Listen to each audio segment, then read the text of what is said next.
Hello అండి. అందరికీ నమస్కారం. Welcome to our channel. ఈరోజు కథ. ఇంకోసారి దాన్ని చూడొచ్చు కదా అని ఆ పెద్దాయన అన్న మాటలే రాజేష్ చెవుల్లో ధ్వనిస్తూ ఉన్నాయి. బైక్ నడుపుతున్నాడు కానీ చుట్టూ నడుస్తున్న వాహనాల రోదా, హారన్‌లు ఇవేమీ తనకి వినిపించట్లేదు. ఆ పెద్దాయనే గుర్తొస్తున్నారు. ఈ మధ్య రాజేష్‌కి ఆఫీస్‌లో పని ఎక్కువైంది. ఆ విసుగంతా తన మీదే చూపిస్తున్నాడని అతని భార్య నిత్య ఆరోపిస్తూనే ఉంది. పేరుకి ఏరియా హెడ్డే అయినా, చెప్పుకోవడానికి, ఖర్చు చేయడానికి జీతం బాగానే అందుతున్నా, చేసే ఉద్యోగం మార్కెట్ రంగంలో అవడం వల్ల, కార్‌లో తిరగడానికి 1, 2 గంటలు పడుతుందని, బైక్ మీదే గంటల కొద్దీ గడపడం వల్ల నడుము, మణికట్లు నొప్పులు రావడము, దుమ్ము, ధూళి వల్ల దగ్గులు, తలనొప్పులు, జుట్టు ఊడడం, ఒకటేమిటి ఎన్నైనా వస్తున్నాయి ఇబ్బందులు. ఈ యాతనకి తోడు ఉద్యోగంలో టార్గెట్లు. శారీరకంగా, మానసికంగా ఒత్తిడి ఎక్కువైపోతూ పెళ్ళాం, బిడ్డలతో గడపటమే లేదు సరికదా! మాట్లాడే 4 మాటల్లోనూ విసుగు, చిరాకు ఉంటున్నాయి. నిత్య చెప్పటమే కాదు తనకీ తెలుస్తుంది. కానీ ఎంత వద్దనుకున్నా ఈ కోపం, విసుగు ఇంకా ఇంకా ఎక్కువవుతున్నాయి. ఉదయం అదే జరిగింది. చిన్న విషయానికి ఇంట్లో చిలికి చిలికి గాలివాన అయ్యింది. తన పై స్థాయి మేనేజర్ ఒకతను ఊళ్ళోకి వస్తున్నానని కబురు పెట్టాడు. అతనికి పిల్లనిచ్చిన మామగారు ఏదో సర్జరీ కోసం ఈ ఊర్లో ఆస్పత్రిలో చేరారని, ఆయన్ని చూడడానికి వస్తున్నానని, రాజేష్ కూడా అక్కడికే వస్తే ప్రాజెక్టు విషయాలు అక్కడే చర్చించవచ్చని చెప్పాడు. అసలే టార్గెట్లు అవ్వడానికి టైం తక్కువ ఉందని టెన్షన్‌లో ఉంటే, అతన్ని కలవడానికి ఒక రోజంతా వృధా అయిపోతే ఎలా? పైగా ఆ ఆస్పత్రి ఊరికి ఆ చివరన ఉంది.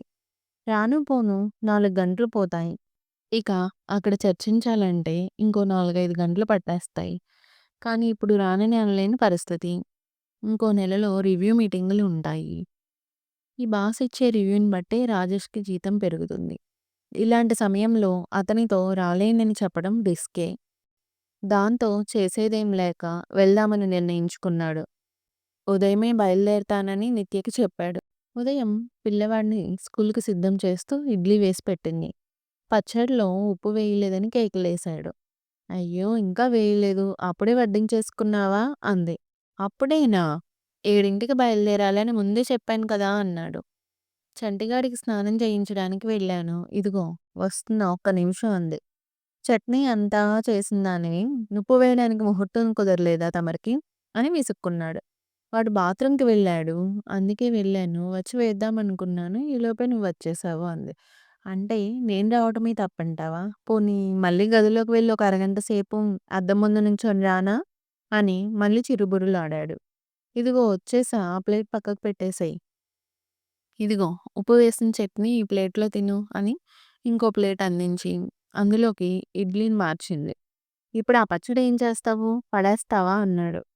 పడేయంలే అంది. డబ్బులు ఎక్కువైపోయాయి నీకు. సంపాదించేవాడికి తెలుస్తుంది బాధ అన్నాడు. పడేయను మహాప్రభూ! నీకు టైమవుతుంది కదా! బయలుదేరు అంది. అంటే నోరు మూసుకోమంటున్నావు. అంతే కదా! కాదు నిజంగానే టైమవుతుంది కదా! ఇబ్బంది పడతావని.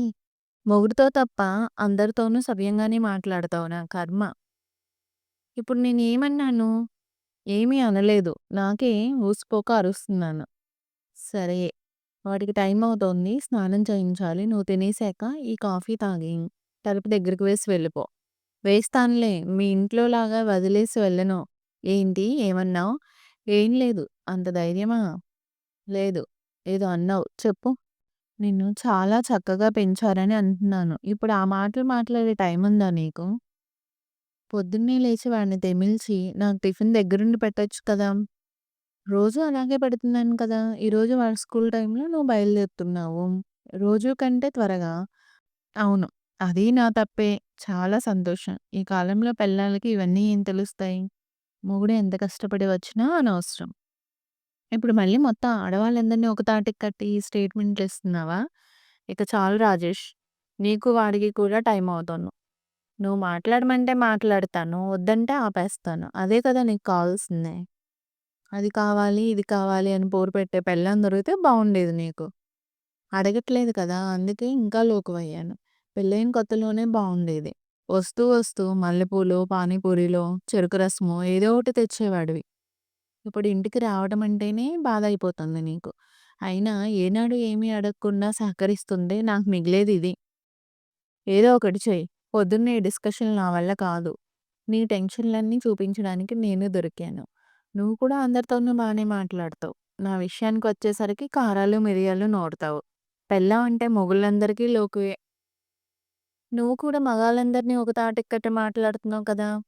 పానీపూరి కావాలంటే నువ్వు కొనుక్కొని తినొచ్చు. నన్నిలా దెప్పక్కర్లేదు. ఎంతసేపు నీ గురించే నువ్వు ఆలోచిస్తావు? నాకేం చేస్తున్నావు? ఈ కాఫీ కూడా వేడిగా లేదు. చలిలో 20 కిలోమీటర్ల బైక్ మీద వెళ్ళాలి. వేడి కాఫీ తాగే యోగం కూడా లేదు నాకు. ఇంకొక అరగంట నా మీద అరువు. అప్పుడు కాఫీ వేడిగా ఉంటుంది మరి. నాకు కావాల్సింది పానీపూరి కాదు. అది తెచ్చిచ్చే నీ ప్రేమ, ఆదరణ. అది అర్థం చేసుకోవు. ఛీ! చెప్పినా నన్ను అర్థం చేసుకోదు. పైగా నేనే తనని అర్థం చేసుకోవాలట. బయటికి వెళ్ళే మొగుడిని చిరునవ్వుతో పంపించి ఎప్పటికి వస్తుందో. అయినా నిన్నని ఏం లాభం? ఎవరినుంచో వచ్చిన పోలికలు. రాజేష్ అంటే నన్నను. మా అమ్మా నాన్నలని అనొద్దని చాలా సార్లు చెప్పాను. నాకు చిరునవ్వు నవ్వాలనే ఉంది. ఇలా ఉండడం నాకేమిష్టం కాదు. నా మీద పొద్దున్నే ఇలా అరుస్తుంటే ఎలా నవ్వమంటావు? అంది నిత్య కన్నీళ్లు పెట్టుకుంటూ. మాట్లాడితే ఈ ఏడుపొకటి అంటూ కాఫీ తాగకుండానే విసురుగా బయటకు వెళ్ళి బైక్ స్టార్ట్ చేసి రోడ్డున పడ్డాడు రాజేష్. చెవిలో ఎఫ్ఎంలో పాటలు పెట్టుకొని వింటూ 20 కిలోమీటర్లు నగరవాహన సముద్రాన్ని ఈది వెళ్ళేసరికి కాస్త మూడు మారింది రాజేష్‌కి. హాస్పిటల్‌లో రాజేష్ బాస్ సత్యని కలిశాడు. ఐసీయూలో అతని మామగారిని ఒకసారి పలకరించి, ఐసీయూ వెయిటింగ్ ఏరియాలో మూలనున్న 2 కుర్చీలు చూసుకొని కూర్చున్నారు ఇద్దరు. సత్య తన బావమరిదితో, "నేను కాసేపు ఇక్కడ ఉంటాను కదా! ఒకసారి నువ్వు ఇంటికి వెళ్ళిరా" అని పంపించాడు.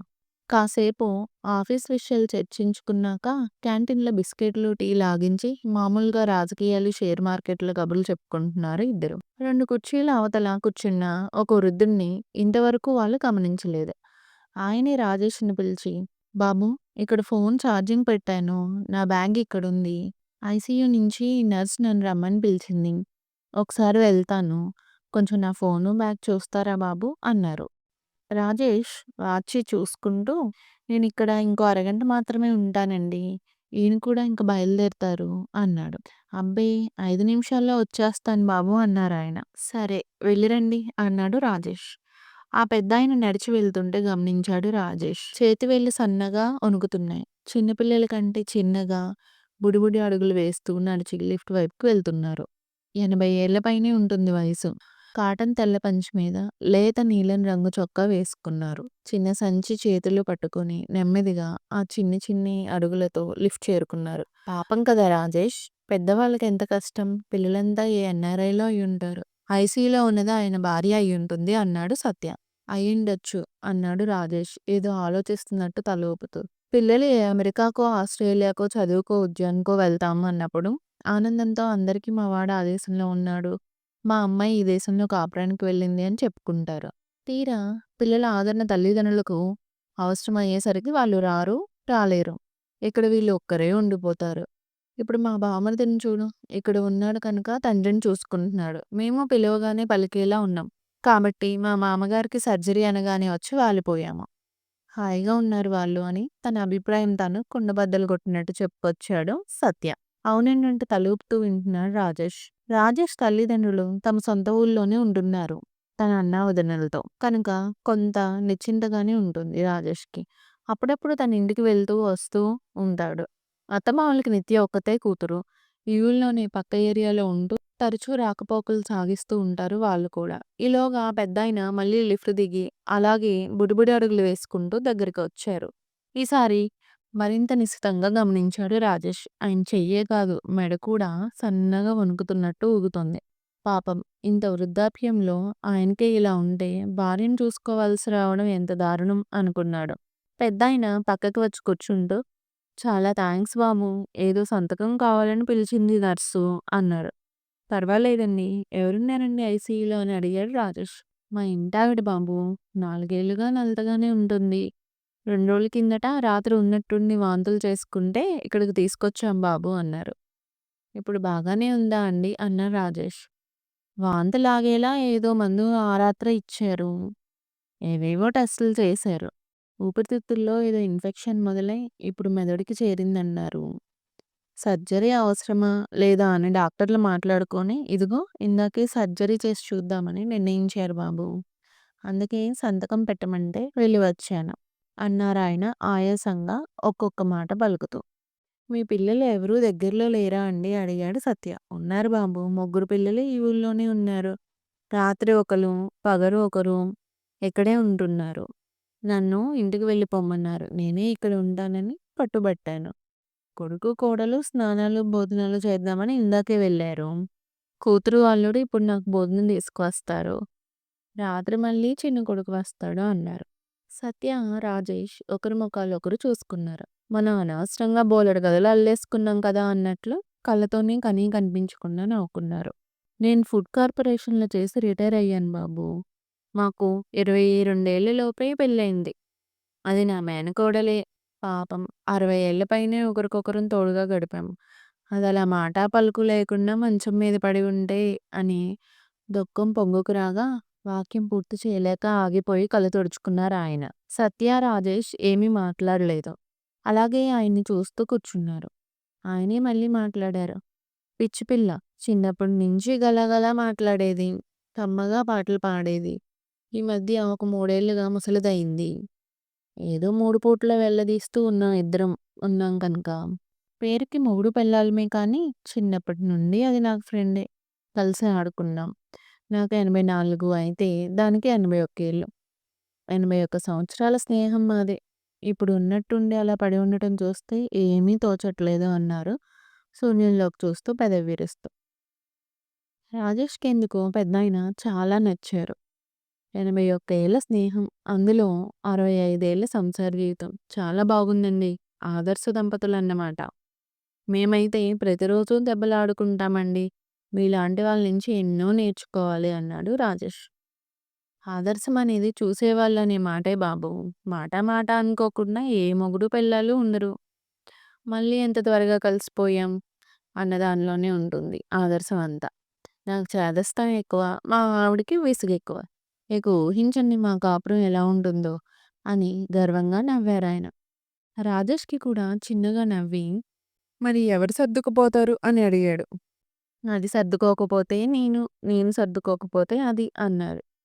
ఇందులో ప్రత్యేకంగా చెప్పాల్సిందేముంది అన్న స్వరంతో, ఎవరు సర్దుకోకపోతే అన్నాడు సత్య. ఇద్దరం కలిసి సర్దుకుపోవడమే. జీవితం చాలా చిన్నది బాబూ. మనం చూస్తుండగానే ఎదుగుతాం. పెళ్ళిళ్ళవుతాయి, పేరంటాలవుతాయి, పిల్లలు, వాళ్ళ చదువులు, వాళ్ళ పెళ్ళిళ్ళు, మనుమలు ఇలా రెప్పపాటులో అందరం కైలాసయాత్ర చేయాల్సిందే. కోపాలతో కాలక్షేపం వల్ల ఏం మిగులుతుంది అన్నారు. మీకు కోపం రాదా అని అడిగాడు రాజేష్. ఎందుకు రాదు? దుర్వాసుడు పక్క సీట్ నాకే. మొన్న 4 రోజుల క్రితం దాన్ని ఊరికే కోపడ్డాను. 4 సార్లు పిలిచినా పలకలేదని వినికిడి తగ్గిన మనిషిని పట్టుకొని వినపడినందుకు కేకలేస్తే దానికి మనసు చివుక్కుమనదు. ఒక పూటకి నాకు తెలివి వచ్చింది. కానీ ఆ రోజే అది ఈ హడావిడి చేసింది. ఇప్పుడు సారీ చెప్పాలని నాకున్నా అది నన్ను గుర్తుపట్టడం లేదు. అసలు కళ్ళు తెరవాలి. నన్ను చూడాలి కదా! సారీ చెప్పగలనో లేదో అంటూనే ఆయన కళ్ళనీళ్ళ పర్వతం అయ్యారు. అంతలో మళ్ళీ పెద్దాయన ఫోన్ మోగింది. మాట్లాడాక నర్స్‌కి ఈ పాత ఫైల్ కావాలట ఇచ్చేసి వస్తాను. ఇంకోసారి బ్యాగ్ కనిపెట్టి ఉండండి బాబు అంటూ లేవబోయారు. రాజేష్ చటుక్కన లేచి నేనిస్తానండి ఫైలే కదా! మీరు కూర్చోండి అన్నాడు. అలా కాదులే బాబు! ఆ వంకన ఇంకోసారి దాన్ని చూడొచ్చు కదా! అని అంటూ ఆ చిన్ని చిన్ని అడుగులతో వణికే చేతులు, కాళ్ళతో లిఫ్ట్ వైపుకి నడిచారు. కాసేపటికి సత్య బావమరిది వచ్చాడు. సత్య మరోసారి తన మామగారిని పలకరించి బయలుదేరిపోయాడు. రాజేష్‌కి పనులు ఉన్నా పెద్దాయన పిల్లలు వచ్చే వరకు తోడుగా ఉండాలనిపించి ఆగాడు. ఇంకాసేపటికి వాళ్ళు వచ్చారు. డాక్టర్‌తో మాట్లాడారు. సర్జరీ వల్ల లాభం లేదని, ఇన్ఫెక్షన్ బాగా పాకిపోయిందని, ఇంకొన్ని గంటలే ఆవిడకి ఉన్నాయని వాళ్ళు తండ్రికి చెప్పారు. కూతురు వెక్కి వెక్కి ఏడుస్తుంది. కోడలు ఆవిడ్ని ఓదార్చుతోంది.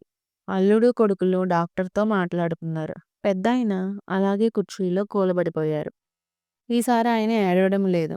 ఆయన చెప్పవలసిన సారీ చెప్పలేకపోయినందుకు బాధపడుతున్నారా? చిన్నతనంలో ఆవిడతో ఆడుకున్నవి గుర్తు చేసుకుంటున్నారా? పెళ్ళయ్యాక కలిసి పడిన సుఖదుఖాలేమైనా తలుచుకుంటున్నారా? బతికించమని దేవుణ్ణి కోరుకుంటున్నారా? ఆయనకే తెలియాలి. ఏమో బహుశా ఆయనకి కూడా తెలీదేమో! శూన్యంలోకి చూస్తూ అలా ఉండిపోయారు. ఆవిడకి ఏమైనా అయితే ఆయన ఒంటరైపోతారు. కంటికి రెప్పలా చూసుకునే పిల్లలున్నారని తెలుస్తోంది. కానీ పిల్లలు పిల్లలే, ఆవిడ ఆవిడే. ఆ స్నేహితురాలు లేని లోటుని ఎవ్వరూ తీర్చలేరు కదా! ఇక బయట చీకటి పడుతోంది. 20 కిలోమీటర్లు వెళ్ళాలి. కనుక ఆయన పిలిచి, "బాబాయ్ గారు, పిన్ని గారికి ఏమీ కాకూడదని కోరుకుంటున్నాను. కంగారు పడకండి" అన్నాడు. "దేవుడే కాయాలి బాబు, వెళ్ళిరండి" అన్నారు హ్యాండ్ షేక్ చేస్తూ. రాజేష్ కాలింగ్ బెల్ కొట్టగానే నిత్య నవ్వుముఖంతో తలుపు తీసింది. లోపలికి వెళ్ళి హెల్మెట్ తీసిన వెంటనే మంచినీళ్ళిస్తూ, "సారీ రాజేష్, పొద్దున్నే ఏదో హడావిడి. టైం అవ్వడం వల్ల నేనే పిచ్చిదానిలా నిన్ను" అంటున్న నిత్య నోటికి చూపుడు వేలు అడ్డుపెట్టి "ష్" అన్నాడు. తనతో తెచ్చిన క్యారీ బ్యాగ్ తీసిచ్చాడు. నిత్య తనకిష్టమైన పానీపూరిల వాసనని మనసారా పీల్చి చిరునవ్వు నవ్వింది. తిరిగి చూసేసరికి టేబుల్ మీద పొగలు కక్కుతున్న తాజా కాఫీ కప్పులోంచి నురగను జుర్రుకుంటూ నిత్యకి కన్నుగొట్టాడు Rajesh. Thank you for watching this video. మీరు ఫస్ట్ టైం మన ఛానల్ చూస్తుంటే సబ్స్క్రైబ్ చేయడం మర్చిపోకండి. ముందు ముందు మంచి మంచి స్టోరీస్ అప్లోడ్ చేస్తాను మీరిచ్చే ప్రోత్సాహంతో. మళ్ళీ కలుద్దాం మరో మంచి స్టోరీతో.